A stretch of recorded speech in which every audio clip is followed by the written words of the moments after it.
It is Fitzgen from the D-Pad D-Bags, and I have Game 2 between Fitzgen and Lexor from the subreddit castit. If you haven't seen Game 1 yet, please go check it out. It was a pretty fun game. It's a very quick one. It's going to be linked right down at the bottom in this post, as well as probably in the related video, so please check this video out. Check out Game 1 so you can see what happened and how we get to the point where Lexor is up 1-0. So, in the top right side of Daybreak Ladder Edition, we have the Red Terran player, Fitzgen, and his opponent, the Teal Protoss player. Thank God they didn't change colors because I haven't updated my starboard. The Teal Protoss player, Lexor. Lexor is currently up 1-0. So we're going to see what he goes right now. Is he going to go a little bit more risky, or is he just going to kind of stay safe? So for those of you who are unaware, this is going to be one of the new ladder matches for Season 7, and this is actually the ladder edition. You have your natural here, no ramp, and you actually have a pretty... Actually, no, I'm sorry, there is a ramp with the destructible rocks there, but you also have a second entrance that leads right down to your third. So this is arguably one of the most balanced matches, and it's been in the GSL for as long as I can remember. A lot of people think this is definitely one of the more balanced matches. Oh, and we have a barracks coming up behind the mineral line of the natural. I feel like this is more of just a kind of fooled you play, especially based on the last game where Fitzgen did a no racks fast expand. So it's definitely going to be, hey, maybe he's doing another fast expand again, but he's really just kind of hiding that barracks. So we'll see if Lexor checks that out and finds it. So in the meantime, I am just going to give a couple plugs. You can go to www.dpaddbags.com. That is our blog. We have a whole bunch of content on there, Starcraft, non-Starcraft, pretty much everything. And this probe does not check out for that barracks, by the way. You can also follow our stream at www.twitch.tv/dpaddbags. We do a weekly podcast there, which is pretty much just gaming related, but we also do some Starcraft content, not a ton. And we also have our YouTube, which obviously you're watching now, so please subscribe to it. And if you want to just contact us in general, we do have a Twitter, which is dpaddbags, as well as, oh, and it looks like he is going to see that barracks. But the Marine is going to pop out and take care of that probe, but the barracks has been seen. You can also contact us via Twitter at dpaddbags, or you can leave us a voicemail or a text message, 704-GAMES-04. So now that my plugs are out of the way, we're going to take a look at what's going on in the game. We do have a second gateway coming up for Lexor. His cybernetics core is already up and producing warp gate tech. We have a second barracks coming up for Fitzgen, also in a kind of hidden position, and a reactor is getting on the first barracks. So it looks like he is, let me see, he has 3 workers on gas still. So it looks to me like he's going to kind of build up some bioforces and then look to expand. Last game he favored the gas expand, and it looks like so far we're at a 3-gate. I don't think we're going to see a 4-gate from Lexor. This isn't PvP anyways, but he is getting a sentry out, so he is going to try and get a little bit safe, and that SCV is going to try and get in and get as much scouting information as possible. But with that sentry up, it is going to slowly get tickled to death. Oh, and it's dodging around the mineral patch, and it looks like it is going to get in and get some scouting. No, he doesn't even try and go to the main. He just kind of runs away. He was really just checking if there was an expansion, if anything, right there. So in the meantime, we do have concussive shells on the way. We do have the 2 barracks for Lexor, I'm sorry, for Fitzgen, and he does have Marines and Marauders coming out on the way. We do have a robo started for Lexor, so he's just going to want to get some scouting information and just figure out what is going on. I presume he's going to get an observer up first and then eventually work his way to Colossi Tech. But right now it's just pretty much a standard game. The players are just getting their economies going, getting the SCV counts up, getting their armies up, and getting themselves into a safe position. Nothing super extraordinary going on at this moment. It kind of makes sense. I mean, Lexor is up 1-0, so he doesn't need to do anything risky. And on the other side, Fitzgen is really just going to kind of play very standard. He doesn't want to have to go all in and end up losing and falling out of this best of completely. So nothing super extraordinary. We do have combat shields now started, so that makes me wonder if he is going to do some sort of a little bit of a timing push, because combat shields do take considerably less time to train than Stimpack, so you can actually hit a faster timing with combat shields instead of Stim, but it looks like the expansion is going to come up. So he may just end up trying to put a little bit of pressure on so he can get this expansion up, or he's just going to kind of hang out here and take a defensive posture and stay safe. Yeah, it looks like the bunker is going to come up, so he is probably going to stay very safe with that.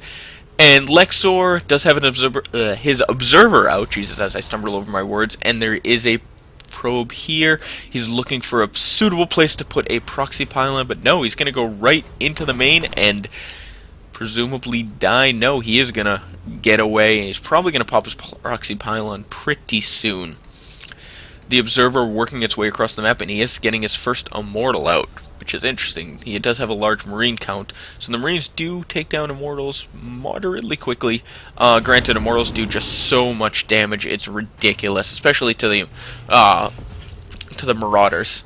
So, and here comes the nexus for Lexor, so it looks like we are just going to have them both going into two bases. We have the Marines checking for any sort of proxy pylons, and one did not go down in the third. So it doesn't look like Lexor is going to want to do any sort of aggression very soon. We do have +1 ground attack coming up for him. We do have the double engineering bay as well as another refinery, so he's finally going to 2 gas, and a factory coming up for Fitzgen, so I assume we're going to start to see some medevacs coming up, and Colossi tech is already on the way. So the robotic support bay is in production, so I presume we're going to see that very soon. The Colossi probably starting extended thermal lance not too long after. He only has 100 gas, so I'm interested to see if he goes with the Colossi 200 gas or if he goes with the extended thermal lance.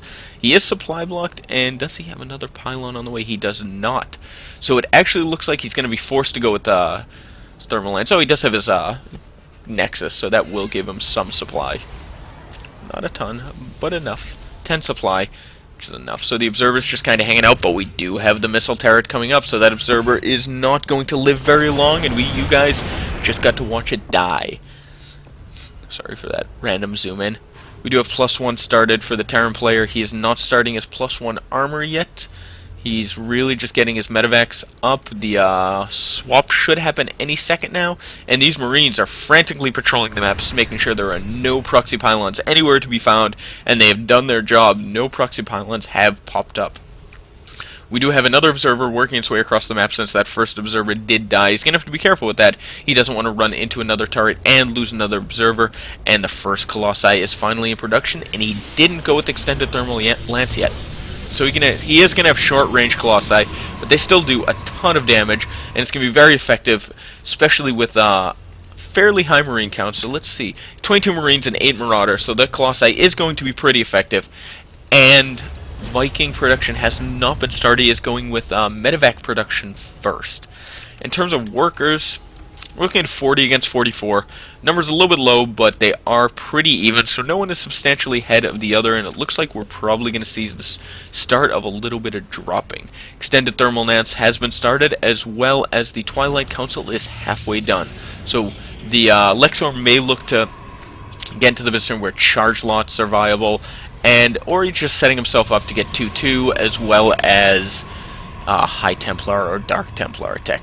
We do have +1 ground armor on the way, and the Twilight has finished, so I assume we're either going to see +2 started pretty soon, or some sort of other tech path. And just other than that, oh, it looks like Fitzgen is going to want to move out now. He does have 2 medevacs, and he does have no more medevacs on the way, but he hasn't started any sort of Viking production. With that said, it only looks like there's 1 Colossi on the map right now for Lexor, so he is still in a very vulnerable position. He is going to, this Bioforce is very strong. It looks like he is almost 30 supply ahead, so looks like he's gonna drop into the main, and as Lexor brings his army back to react, he is gonna push into the natural. Oh, and he is gonna spot the third with his factory, but first we're gonna look at the drop. Oh, but there are cannons there, and it looks like this medevac is gonna fall with only unloading 4. Oh, it looks like all the units did get unloaded because the cannons started to focus the other units, and here comes the push from the front, and those stalkers are going to fall so quickly. Lexor has been caught out of position. It looks like he's just going to sacrifice this. And where's the Colossi? It looks like that Colossi has already went down. Yeah, that Colossi dropped very, very quickly. I didn't even see how it died. and he is in a bad position on the ramp. A lot of his stalkers aren't going to be able to attack, but the Colossi are doing a good amount of damage, and it looks like only 10 supply ahead, but it looks like Fitzgen is going to finally be cleaned up, and that stalker position is not in a good way. So, in terms of production, Blink is almost done, and +2 ground weapons is almost completed. Viking production is going 2 at a time, and there is a drop at the 3rd, but this is actually going to get cleaned up, and it looks like shy of 4 workers. It looks like Fitzgen didn't actually get... Oh no, he did take the Nexus. I'm sorry. He did definitely take out that Nexus.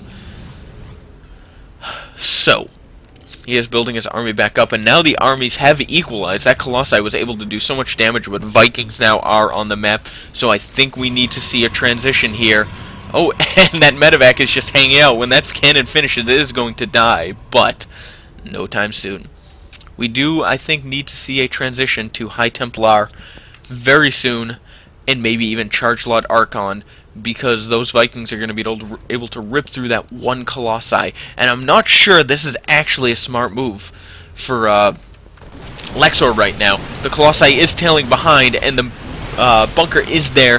Colossi is finally in. It does have extended range, so it can attack outside the range of the bunker.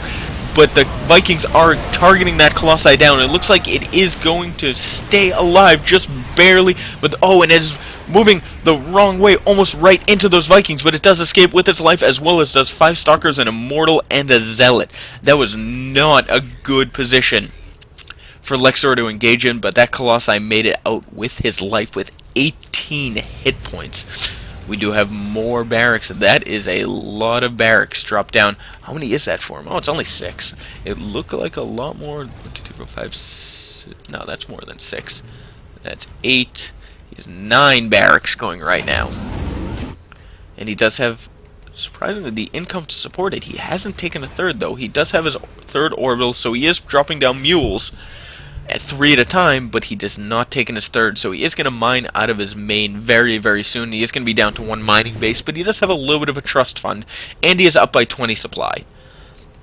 So he is in okay shape. We do have 3 bases up for the Protoss player, but it looks like he is spread pretty thin in workers across all 3. So he's only got 8, 9, 10, 11, 12 there, 13 there, and way too many in his main, working on only 2 mineral patches, which are just about mined out, and this one is going to disappear, and he has a whole bunch of workers doing nothing. That's why his income is nothing. He has no trust fund. He has spent right through that. It looks like we have a drop here, and it looks like it's going to be able to do a good amount of damage. The probes are pulled away, and the Stalkers and Colossi are moved up, but it looks like that gas is going to fall. No probes lost, and they are going to get away without losing a single Marine, and that medevac has 2 little bits of health left, remaining 30 HP. Oh, we do have a 4th base starting for the Protoss player. But he really needs to get these probes out of his main and into another base. Now he's finally got this close to saturated, and his natural still is a little bit slim. So instead of taking a 4th, he really should get his workers in efficient position. But he is moving back out on the map, and this actually is not going to be a good position for him. The Vikings are going to be able to do a good amount of damage. Those 2 Colossi will fall so quickly, especially because this one only has the shields and 18 HP. There's a large number of Marauders, so this Stalker count is going to be very weak, and that is only 7 Zealots. Those 7 Zealots are not going to be super effective. They do have charge, but there are some medevacs here that are going to be able to heal through it. Actually, only 1 medevac. In terms of upgrade, the Terran player is at 2-2, and the Protoss player is at 2-1. 3-1 is about to finish for the Protoss player, so he will have his +3 attack slightly before the Terran player has the +3 attack. And a whole bunch of sentries coming in, so he is going to look to rely on some excellent force fielding to deal with this army. The 3rd base is finally up for the Terran player, and it is saturated very quickly since his main is mined out, and a 4th is being dropped down. So they are going to be on equal bases, but the Terran player does have a better spread of units, and we have a Warp Prism as well as Warp Prism speed started. So he's going to look to try and do some multi-pronged pressure similar to the Terran player, but the Terran player is almost maxed, and he is going to be able to rip through anything that the Protoss player has. Those Vikings are going to drop so quickly. I'm sorry, those Colossi are going to drop so quickly, and the Vikings can just land and do more damage, so this is not going to be a good position for the Protoss player. And here comes the engagement. He's going to try and engage the third. Pretty decent force fields. Actually, he blocks his own zealots from engaging. The Stalkers are attacking. Some units are in the back forced to attack, but the Colossi are doing good amount of damage. The Vikings aren't in the battle. The Vikings are coming into the battle now, and those Colossi are going to drop so quickly, but they are all that's left, and it looks like the Protoss army has been cleaned up, so the Terran can just push through and take out this force for the Protoss despite the cannons. And these cannons should fall very quickly, followed by the Nexus. We should be seeing a GG. There it is, the GG. Thank you for watching Game 2 between Lexor and Fitzgen. We are currently tied up at 1-1. Please check out Game 3, which will be linked at the bottom of this video. And please check out www.dpaddbags.com, as well as dpaddbags on Twitter and twitch.tv/dpaddbags. I will be back with Game 3 very soon.